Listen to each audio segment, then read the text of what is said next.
Hello friends, welcome to P and sports. दोस्तों, पिछले video में मैंने आपसे बात की थी कैसे रिसर्च पेपर लिखा जाए, how to write a research paper. और बहुत सारे आप लोगों की डिमांड थी रिसर्च मेथोडोलॉजी के, बहुत सारे ऐसे टॉपिक्स थे जो आपकी लगातार डिमांड आ रही है और उसका एक पॉजिटिव रिस्पॉन्स मुझे मिलता आ रहा है। पिछले वीडियो को अगर आपने नहीं देखा है तो जरूर जाके देखिए। अगर आप आज भी सोचते हैं कि रिसर्च पेपर कैसे लिखाया जाए और खुद आप किस तरह से एक पेशकश कर सकते हैं अपने रिसर्च पेपर को लिखने के लिए, तो उस वीडियो से आपको कुछ जनरल गाइडलाइंस, जनरल प्रिंसिपल्स या बेसिक चीजें आपको वहां से समझ में आएंगी कि किस तरह से आप शुरुआत कर सकते हैं और कौन कौन सी चीजें, कौन कौन से रिक्वेस्ट ऐसे हैं जिनको जो आपको चाहिए उससे पहले।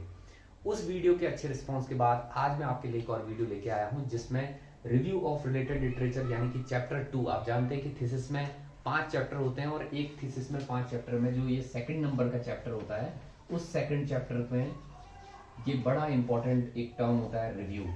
और दोस्तों, मैं आपको बताऊं कि रिव्यू एक ऐसा टर्म है जिसे हमेशा अंडररेटेड किया गया है। और हम जब भी कोई अच्छा रिसर्चर जब कोई रिसर्च करता है तो वो रिव्यू जो एक नाम, जो ये टर्म है, इस पे बड़ा एम्फेसाइज करता है। और रिव्यू जितना बेहतर होगा, मुझे ऐसा लगता है, जितनी स्टडी मैंने की है, जितना मेरा छोटा सा एक्सपीरियंस है, या अच्छे रिसर्चर्स को भी अगर आप देखेंगे, उनके बारे में उनको पढ़ेंगे, तो उनका भी यही कहना है कि पूरे रिसर्च की अगर हम देखें तो पूरे रिसर्च की जो है वो अगर एक जो जान है वो हमेशा रिव्यू ही होती है। क्योंकि रिव्यू से ही आपको बहुत सारी चीजें, बहुत सारे आइडियाज लगते हैं, बहुत सारी चीजें। कौन कौन सी ऐसी इंपॉर्टेंट चीजें हैं जो रिव्यू से आपको मिलने वाली है और क्यों रिव्यू इंपॉर्टेंट होता है, उसके बारे में बात करेंगे। और उसके बाद सबसे इंपॉर्टेंट चीज जो हो जाती है कि चैप्टर 2 में जब हम पहुंचते हैं, तो चैप्टर 2 में जब हम रिव्यू ऑफ रिलेटेड लिटरेचर के लिए अपने रिव्यूज इकट्ठा करते हैं, रिव्यूज बनाते हैं, तो वो रिव्यूज बनाए कैसे जाएं, कौन कौन सी ऐसी कंक्रीट चीजें हैं जो उसके अंदर आपको कंसीडर करनी चाहिए as a PhD scholar, as a thesis जो आप राइटर हैं, उसके लिए मैं यहाँ पे बताने जा रहा हूँ। फिर से मैं आपको बता दूं कि ये सिर्फ एक वीडियो देखने से आपका पूरा आप थीसिस नहीं लिख सकते, या रिव्यू आप बिल्कुल एकदम से करने लग जाओ इस वीडियो को देख के, या पिछले वीडियो को देख के आप अपने रिसर्च पेपर तैयार कर दो। ये पॉसिबल नहीं होगा, क्योंकि रिसर्च, मैंने पहले भी कहा है कि ये मैटर ऑफ टाइम नहीं होता, इसमें मैटर ऑफ एक्सपीरियंस है। जितना ज्यादा अनुभव आप लेते जाओगे, जितना बेहतर अनुभव आप लेके जाओगे, उतना ज्यादा आप प्रैक्टिस से सीखते जाएंगे और उतना ज्यादा आपको फायदा होने वाला है। तो लेकिन इस वीडियो से इतना जरूर है कि आपको ये जरूर समझ में आएगा कि थीसिस रिव्यू जो है वो किस तरह से करना है और रिव्यू को करने के स्टेप्स कौन कौन से हैं, तो उनके बारे में बाद में बात करेंगे। पहले बात कर लेते हैं कि कौन कौन सी ऐसी इंपॉर्टेंट चीजें हैं, या इंपॉर्टेंस ऑफ रिव्यू जो है वो मैं पहले बात कर लेता हूं। दोस्तों, सबसे पहले अगर रिव्यू के इंपॉर्टेंस की बात की जाए तो इंपॉर्टेंस ओवरऑल अगर हम देखें, वैसे तो बहुत सारे ऐसे की पॉइंट्स हैं जिसमें हम बात कर सकते हैं कि रिव्यू वहां वहां जरूरी है, उनके बारे में भी बात करेंगे। लेकिन ओवरऑल अगर हम देखें तो किसी एक रिसर्च की, किसी एक, जो हम बात करते हैं कि पुरानी कोई थीसिस है, क्योंकि जब हम रिव्यू की बात कर रहे हैं यानी कि हम हिस्ट्री की बात कर रहे हैं, कोई ऐसा हिस्टोरिकल बैकग्राउंड है, कोई ऐसा एविडेंस है जिसको हम पढ़ेंगे, जिसको हम रिव्यू करेंगे, यानी कि जिसको देखने के बाद हम अपनी स्टडी में उसका कोई मैटर, उसकी एक समझ जो है हम अपना पैदा करना चाहते हैं। यानी कि हम देखें तो हिस्टोरिकल चीजों की ओवरव्यू की हम यहाँ पे बात कर रहे हैं। तो अगर हम देखें तो आपके टॉपिक से रिलेटेड, यानी कि हम अगर एग्जिस्टिंग रिसर्च की अगर हम बात करें तो एग्जिस्टिंग रिसर्च का एक तरह से कॉम्प्रिहेंसिव ओवरव्यू ये होता है। तो कॉम्प्रिहेंसिव,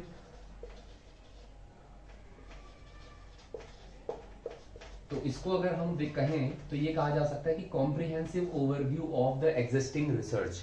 जो भी पुरानी जो रिसर्च है, जो रिसर्च ऑलरेडी हो चुकी है, जो एग्जिस्ट करती है, उनका व्यापक रूप में जो ओवरव्यू आप करते हैं, व्यापक रूप से जिसकी जो एक अवधारणा आपको समझ में आती है, वो बेसिकली ये रिव्यू जो है वो आपके लिए होता है। तो इसकी सबसे बड़ी जो इंपॉर्टेंस होती है वो यही कह सकते हैं कि comprehensive overview of the meaningful existing research. यानी कि मीनिंगफुल मैं क्यों जोड़ रहा हूं, क्योंकि आपके स्टडी से रिलेटेड वो चीज होनी चाहिए। आप जानते हैं कि लिटरेचर जो है वो 2 तरह के होते हैं। अगर हमने जनरली अगर आपने पढ़ा होगा तो लिटरेचर 2 तरह के होते हैं, उसको भी मैं थोड़ा सा यहाँ पे डिस्क्राइब कर लेता हूँ। तो लिटरेचर की अगर हम बात करें तो यहाँ पे 2 तरह के लिटरेचर एक होता है। एक होता है जनरल जो क्लासिफिकेशन है, एक होता है डायरेक्ट और एक होता है एलाइड। तो ये दोनों जो है, दोनों तरह के लिटरेचर जो है वो काम करते हैं। कुछ ऐसे रिसर्च हैं, कुछ ऐसी थीसिस हैं, कुछ ऐसी एग्जिस्टिंग रिसर्च आपको मिल जाती हैं, पुरानी ऐसी थीसिस मिल जाती हैं जो डायरेक्ट आपकी स्टडी से रिलेट करती हैं। तो अगर वो डायरेक्ट करती है तो वो आपके लिए डायरेक्ट लिटरेचर हो जाता है। अगर वो थोड़ा बहुत रिलेट करती है, यानी कि कोई ऐसी चीज है जो शायद आपसे रिलेट करती है, कोई ऐसा वेरिएबल है जो आपकी स्टडी से रिलेट कर रहा हो या जो थोड़ा सा मैच कर रहा हो, तो वहां पे उसे हम एलाइड लिटरेचर कहते हैं। तो ये दोनों लिटरेचर तो आपके लिए होते ही हैं। इंपॉर्टेंस जैसे मैंने आपको ओवरऑल बताया कि कॉम्प्रिहेंसिव ओवरव्यू होता है किसी भी मीनिंगफुल एग्जिस्टिंग रिसर्च का। अब मैं बात करता हूं कि बहुत सारे ऐसे और भी बिंदु हैं, बहुत ऐसे पॉइंट्स हैं जिनको जो रिव्यू की इंपॉर्टेंस बताते हैं। अब आप सबसे पहले सोच के देखिए, जब आप रिसर्च स्टार्ट करते हो, यानी कि पीएचडी स्टार्ट करते हो या कोई भी रिसर्च प्रोजेक्ट स्टार्ट करते हो, तो सबसे पहली चीज जो आपके जहन में आती है वो होता है टॉपिक, या जिसे हम कहते हैं प्रॉब्लम। तो प्रॉब्लम की अगर हम बात करें, या जिसे हम टॉपिक भी कह देते हैं, तो ये जो चीज है, ये ढूंढने में कई बार एक रिसर्च स्कॉलर को बहुत टाइम लग जाता है, और वो ये नहीं समझ पाता कि ये प्रॉब्लम या टॉपिक उसके पास आए कैसे। तो कई बार इसके बहुत सारे तरीके हैं, how to locate the research problem, मैंने और एक वीडियो बनाया था, उसको आप जाके देख सकते हैं प्लेलिस्ट में। लेकिन मैं यहाँ पे जनरल इसको जोड़ना चाह रहा हूँ रिव्यू से, क्योंकि रिव्यू की पहली इंपॉर्टेंस ही यही है कि आपके टॉपिक या आपके प्रॉब्लम को ढूंढने में रिव्यू बहुत मददगार होता है। क्योंकि जब आप एग्जिस्टिंग रिसर्च देखते हैं तो आपको ये पता चलता है कि आपका एरिया क्या है। उस एरिया से रिलेटेड जब एग्जिस्टिंग रिसर्च को आप देखने को जाते हैं, तो वहां पे आपको एक जनरल आइडियाज लगने लगते हैं कि कौन सी ऐसी चीजें हैं, कौन से ऐसे वेरिएबल्स हैं, कौन सी ऐसी मेथोडोलॉजी है, कौन से ऐसे इंस्ट्रूमेंट्स हैं, टूल्स हैं जो पुराने रिसर्चर्स ने इस तरह की स्टडी करने के लिए किए थे। तो वो सब आइडियाज तो आपको लगते ही हैं, लेकिन आपको प्रॉब्लम या टॉपिक से भी वो आपको रूबरू कराता है।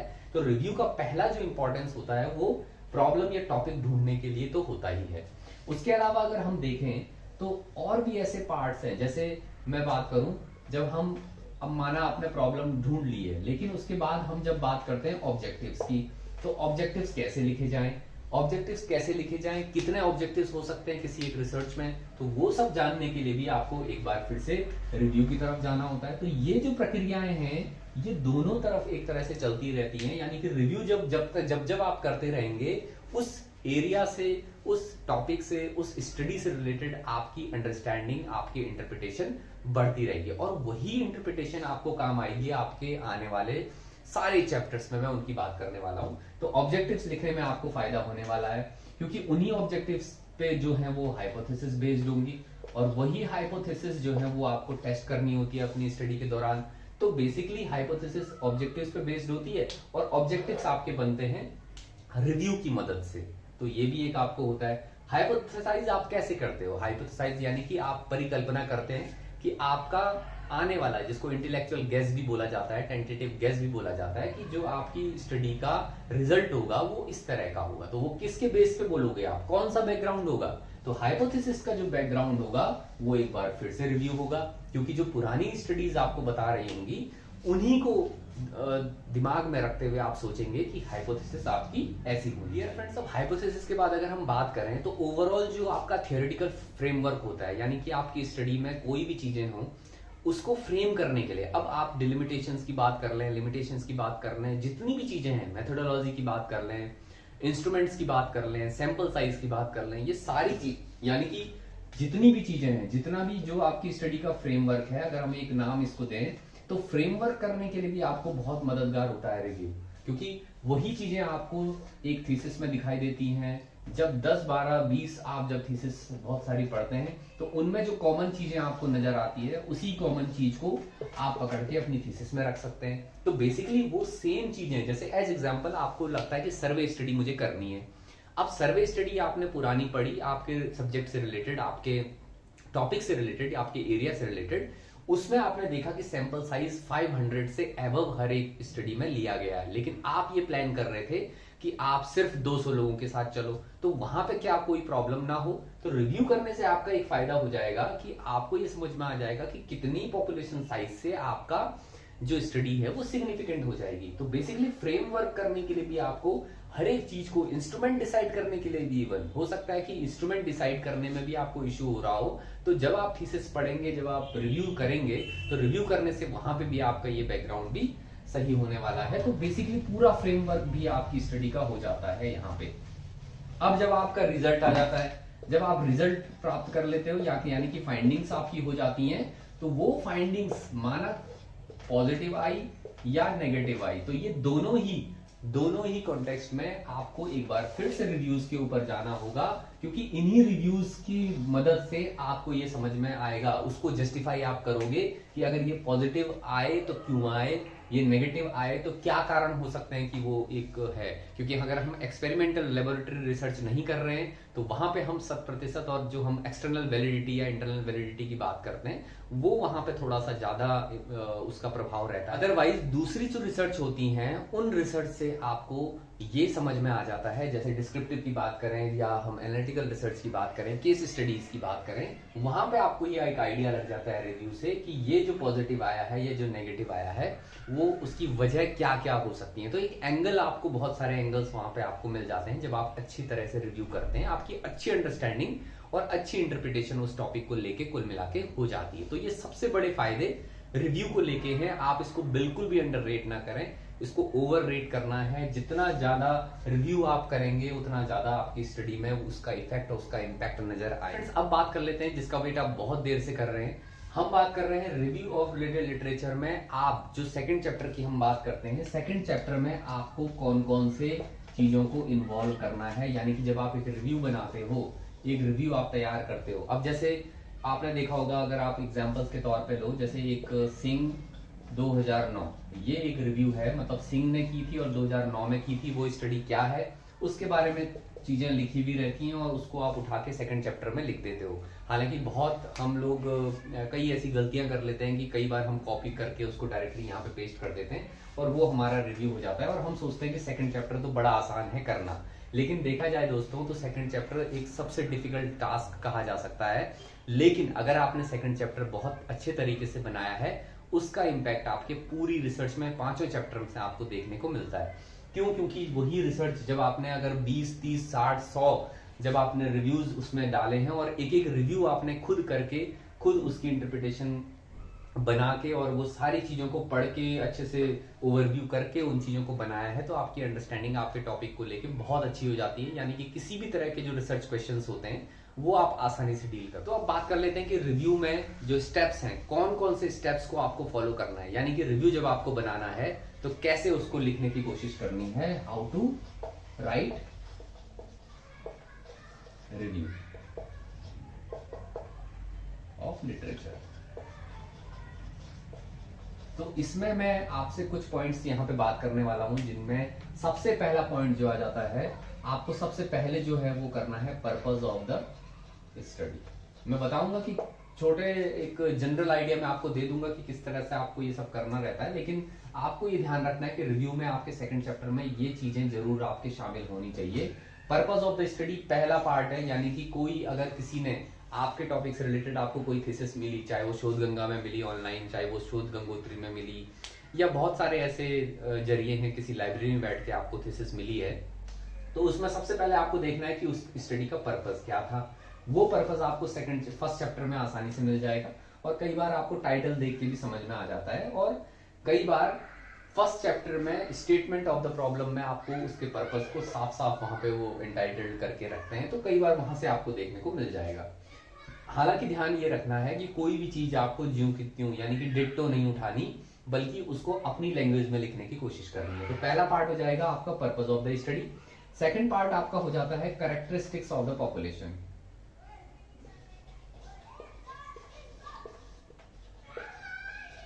कैरेक्टरिस्टिक ऑफ पॉपुलेशन यानी कि जो पॉपुलेशन है या जो सैंपल है, वो सैंपल कैसा है, डाइवर्स है, एक ही जगह से लिया हुआ है, बहुत सारी जगह से लिया हुआ है, डाइवर्सिटी शो कर रहा है, कितना सैंपल साइज है, मेल है, फीमेल है, किस तरह का जेंडर है, ये सारी चीजें आपको कैरेक्टरिस्टिक्स ऑफ द सैंपल यहाँ पे कर लेना है। तीसरा जो इंपॉर्टेंट पार्ट इसमें हो जाता है रिव्यू करते समय, वो होगा आपका सब्जेक्ट्स की क्वालिटीज।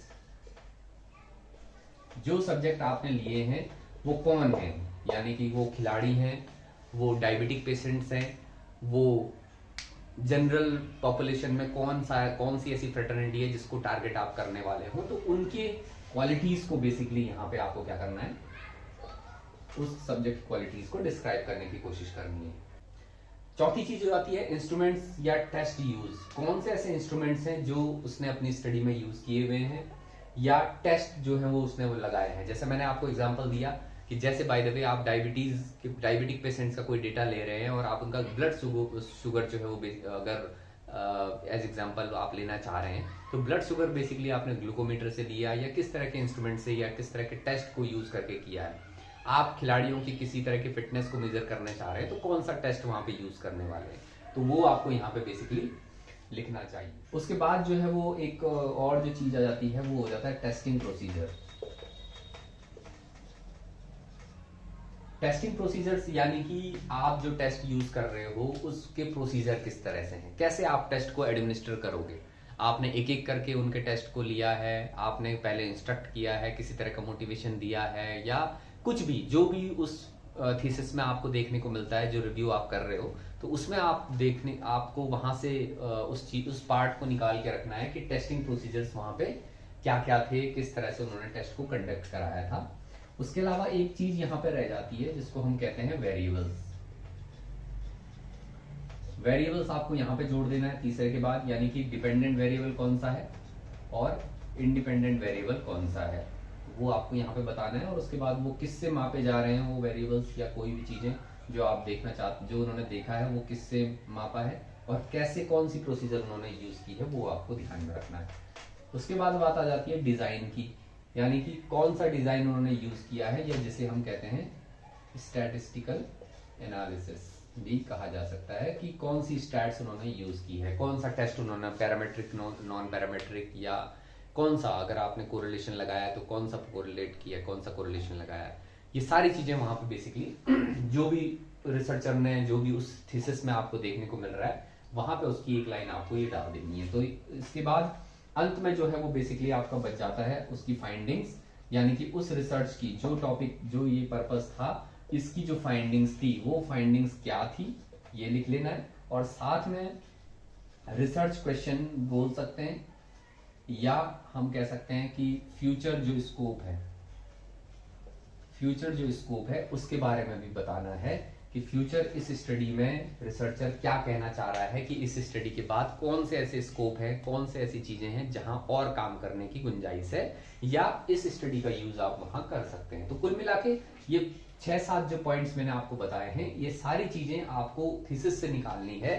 अब ये चीजें आएंगी कहां से, ये बड़ा सवाल है। और लगता ऐसा है कि पूरी थीसिस जो 5 चैप्टर की है, 500-600 पेजों की, 400 पेजेस की आपकी थीसिस है बाय द वे, उसको उस लिटरेचर को रिव्यू करके इन पॉइंट्स को निकालना अपने आप में जो है वो कठिन काम होता है। तो ये एक थोड़ा सा आपके मन में डाउट होगा, लेकिन मैं आपके लिए थोड़ा सा आसान कर लेता हूं। जैसे मैंने पहले भी कहा कि ये आपका जो है वो प्रैक्टिस से ही होने वाला है। आप जितनी ज्यादा प्रैक्टिस करेंगे, जितना ज्यादा आप रिव्यूज करेंगे, जितना ज्यादा टाइम देंगे, उतना ज्यादा आपके लिए फायदेमंद होने वाला है। लेकिन मैं एक टैक्टिक्स आपको बता देता हूँ, एक ट्रिक जरूर बता देता हूँ कि उस ट्रिक का फायदा आपको हो सकता है कि जब आप रिव्यू कर रहे हैं तो रिव्यू करने के लिए आपको सबसे इंपॉर्टेंट कौन कौन से चैप्टर्स को यहाँ पे ज्यादा देखना होता है, और उन्हीं के तहत आपको ये 5-6 पॉइंट जो मैंने आपको बताए थे वो मिल जाते हैं। तो सबसे पहले आपको चैप्टर 1 तो देखना ही है। चैप्टर 1 यानी कि टाइटल तो आपको पहले दिख ही जाएगा, लेकिन चैप्टर 1 में आपको देख लेना है। अब चैप्टर 1 में क्या देखना है, चैप्टर 1 में सबसे पहले आता है इंट्रोडक्शन। इसको आपको देखने की जरूरत नहीं है, इंट्रोडक्शन आप ना देखें तो भी चल जाएगा रिव्यू करते समय। लेकिन बेसिकली आप अगर क्रिटिकली रिव्यू कर रहे हैं, क्रिटिकली रिव्यू यानी कि कई बार आपको कुछ प्रोजेक्ट या कुछ ऐसे असाइनमेंट दे दिए जाते हैं कि क्रिटिकली आप रिव्यू करिए उस स्टडी को, कि वहां पे कौन कौन सी ऐसी कुल मिला के गलतियां या कमियां निकालना कह सकते हैं, या आपके हिसाब से क्या चीजें इन्होंने बेटर की हैं, क्या चीजें उन्होंने और अच्छी की जा सकती थी। उस तरह की अगर रिव्यूज नहीं है, अनटिल अनलेस अगर ऐसा नहीं है, तो आप जनरल अगर अपने लिए सेकंड चैप्टर में रिव्यू जोड़ रहे हैं तो फिर तो आपको इंट्रोडक्शन पढ़ने की जरूरत नहीं है। लेकिन अगर आप क्रिटिकली उसको एनालाइज कर रहे हैं तो वहां पे क्रिटिकल रिव्यू के लिए आपको इंट्रोडक्शन को भी देखने की जरूरत होती है। वहां पे आप सरसरी निगाह से उसको देख सकते हैं। चैप्टर 1 में उसके बाद अगर आप देखें तो यहाँ पे डिलिमिटेशन आपको देखने की बहुत जरूरत हो जाती है। ऑब्जेक्टिव्स आपको देखने चाहिए।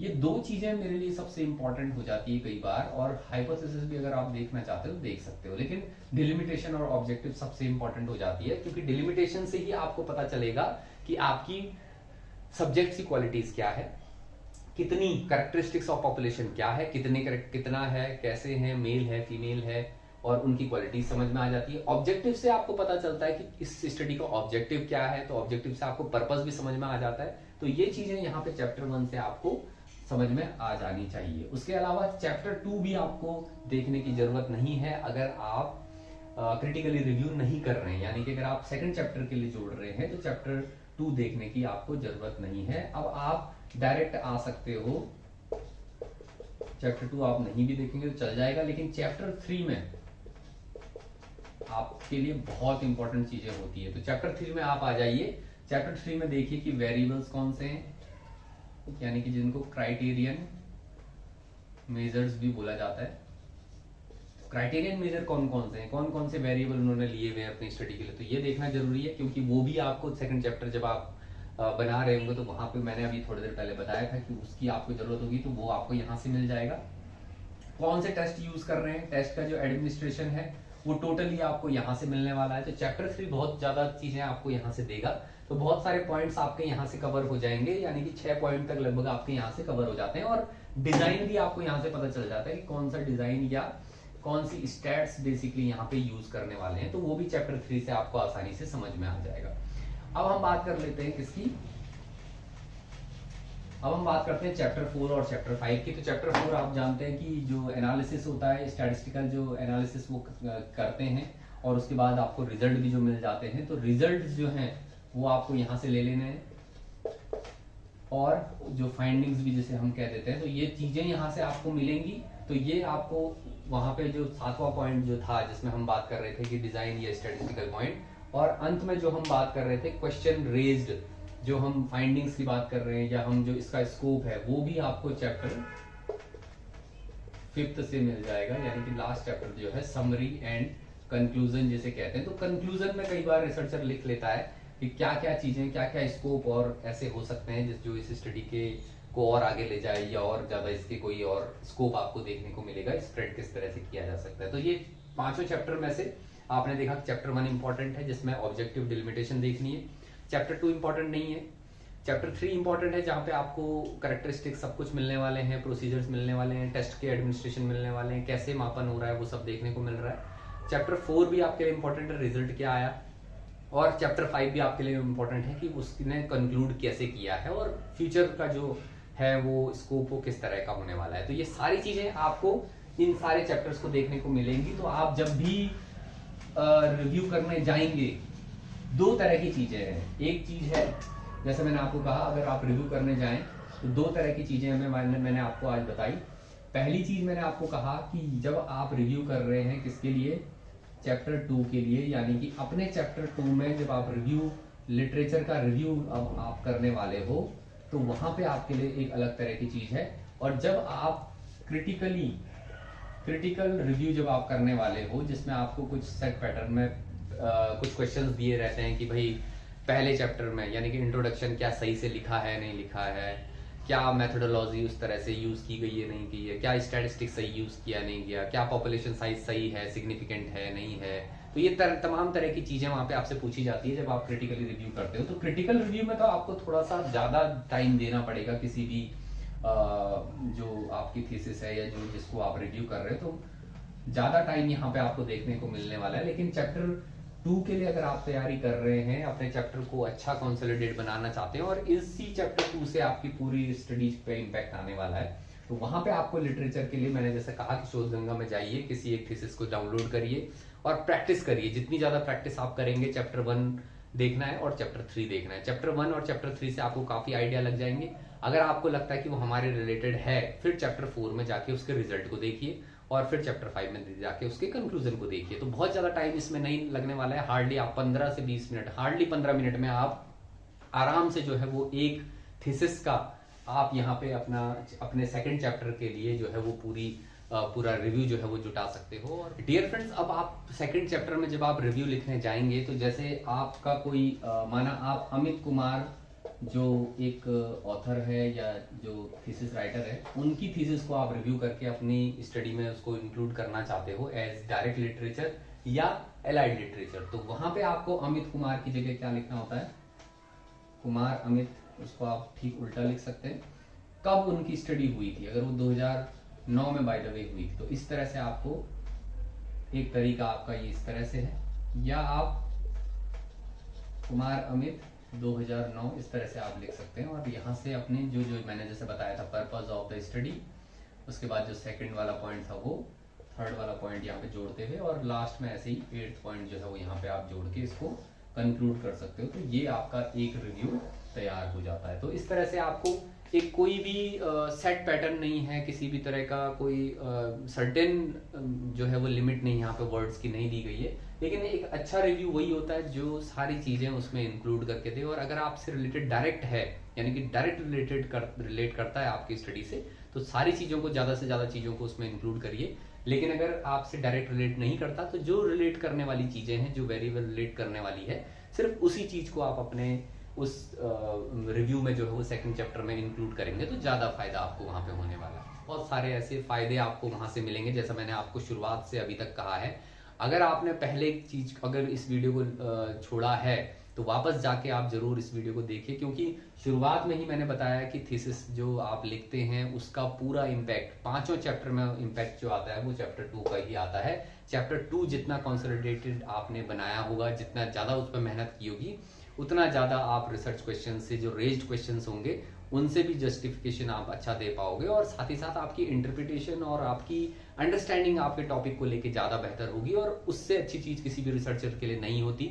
रिजल्ट आपके पक्ष में और या ना आना या आना वो कोई मैटर नहीं करता, क्योंकि यहाँ पे अल्टीमेटली हमको टेस्टिंग करनी होती है। Research is not all about the proven the things, but it is all about the testing the things. तो वहां पे हम टेस्टिंग कर रहे हैं, प्रूव नहीं कर रहे किसी चीज को। तो बेसिकली आपको टेस्टिंग करनी है, वो टेस्टिंग जैसी भी आए, you have to justify, you need to justify all these procedures, all these things which you have done in your research work। तो ये सारी चीजें आपको ध्यान में रखनी है।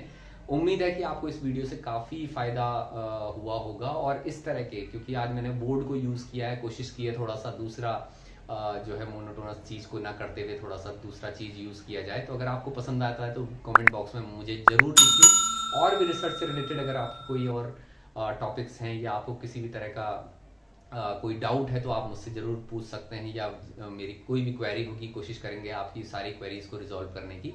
फिलहाल इस वीडियो में इतना ही। आगे भी आपसे इसी तरह से जुड़ते रहेंगे। बहुत बहुत धन्यवाद।